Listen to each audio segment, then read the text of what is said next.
it's me, Sassy, and this is going to be a little bit of a different video today. So I got these Wacky Zingoz from my uncle. He bought them like forever ago. There was a Hallmark that was clearing them out for like $2 a piece. I think that's when I actually got my Wacky Zingo. I think I might have actually gotten it from him. He bought like everyone they had. I don't know why he did that. He just did that. He was a bit of a shopaholic back in those days. So I now have several of these, but the problem is this one has a working voice box and two of them do not. So I want to see if I can basically fix the voice boxes on these things. But you know what?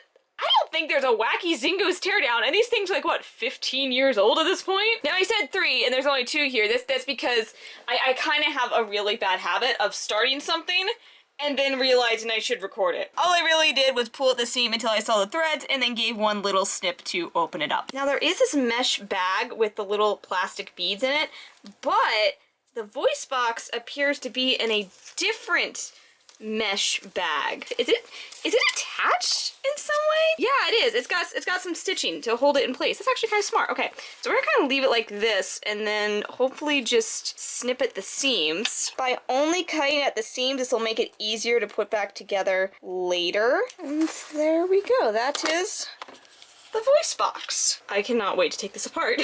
So this has 3 screws, but I don't think we'll need to take these 2 off on the back. But we might as well, I mean, just a standard Phillips screw inside. Oh, that is corrosion. Okay, and it's 3 button cells. Wow, I didn't think it would be 3. See, what kind of batteries are these? I probably should be wearing gloves. Okay, the good news is the voice box itself doesn't appear to have much corrosion. It's just the batteries.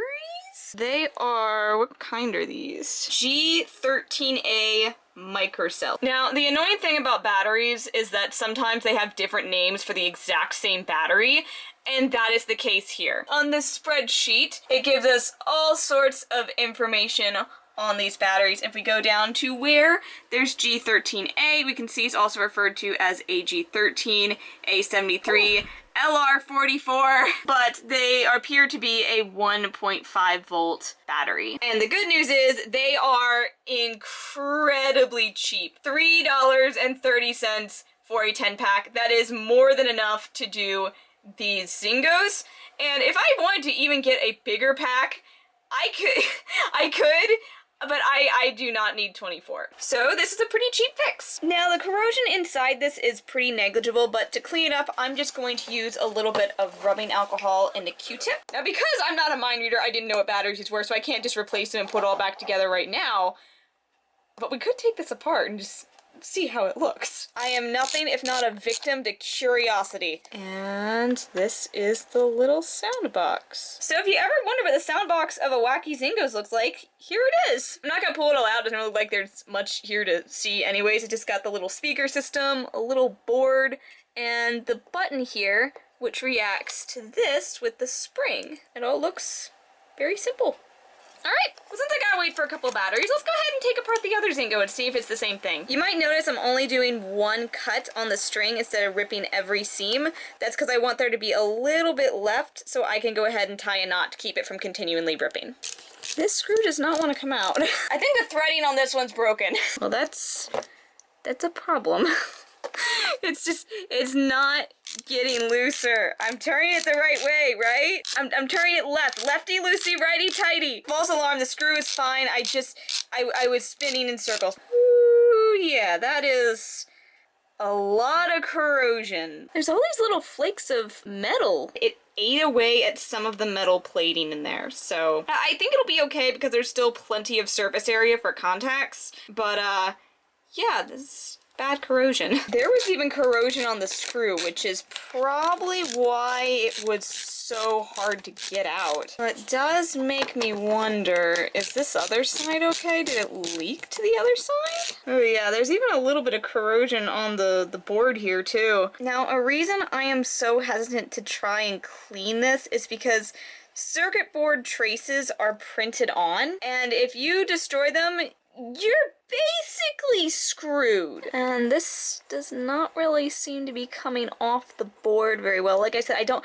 want to scrub. Could that also be some just adhesive? It can change color as it ages, and this thing is quite old. Oh yeah, you can see the serial numbers. You can see what type of board it is right there. Yeah, I think it is just adhesive because this is not corrosion right here, and it's yellowed, so still a little dirty, but I don't think any traces have been damaged, so I think this will probably be okay. But yeah, even the screws for this, it's not really easy to see on camera. This lens cannot do super close focus, but it's even got some corrosion at the tips, so I'm just gonna clean off. Wow, this one really was a mess. Well, nothing else I can do right now except get some batteries. Batteries. It works. That's so much louder when it's not in a plush. Now for the harder part, that is getting these sound boxes back in the Zingos and stitching it up. When reinserting it, remember to keep the button towards the front of the plush. Since this stitching isn't visible, it obviously does not have to be neat, which is good news for me. One of the most important things is just to ensure that it doesn't come undone further. This is why I leave some length with these threads, because what I like to do is just tie them together. It doesn't have to be perfect, and to give it a little extra strength so there's not as much stress on that single knot, I'm gonna go ahead and take the stitching a little bit beyond it. So if there is any pulling that would cause it to become further unraveled, this newer stitching will bear the load. And there we go. Now I just gotta shove this back into its proper place, which is easier said than done. Back in your ass. Oh, don't give me that. As far as I can tell for the placement, it goes behind the beanbag, but in front of the stuffing. All right, I think it's in there right, and effortless. All right, cool. So now we are ready to stitch them up. This is the closest thread I have, but I think it's almost a match.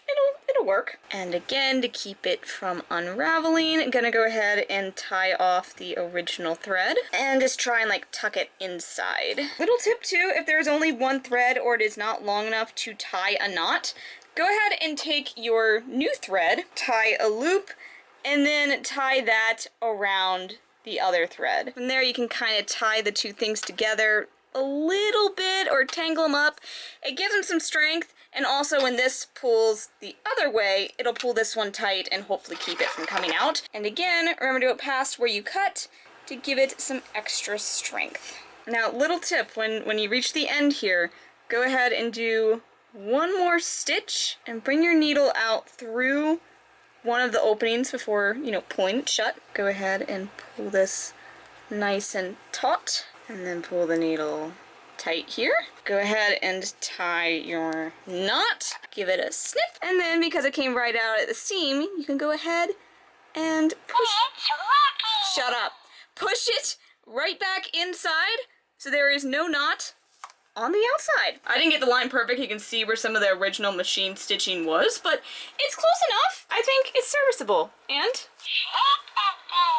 we have a working voice box. Now I gotta do it again. Huh. This one, the beans are in the back and the stuffing is in the front. The complete opposite of how the other one was made. Weird. Okay, just as long as the voice box goes in the middle, I think it's okay. Don't do this to me. And of course, make sure to cover up the underside with a little bit of the stuffing. And there we have it! 2 Zingo voice boxes! Oh, Bobo! Do you like Wacky? Oh, goodness. Yeah, this is kind of fun to do, see how everything ticks, and hopefully if you have a Wacky Zingoz with a defective voice box. I'm sorry, he's so distracting. Bowie! Bobo, don't eat it, please. Oh god. Well, hopefully this helps you. I don't know what I'm gonna do with these Zingos, but I don't know if I'm getting them back. So thanks for watching me dissect some Zingos, and I will see you in the next one later. Oh, you want Loof too now. Okay, here. He loves stuffed animals, he really does.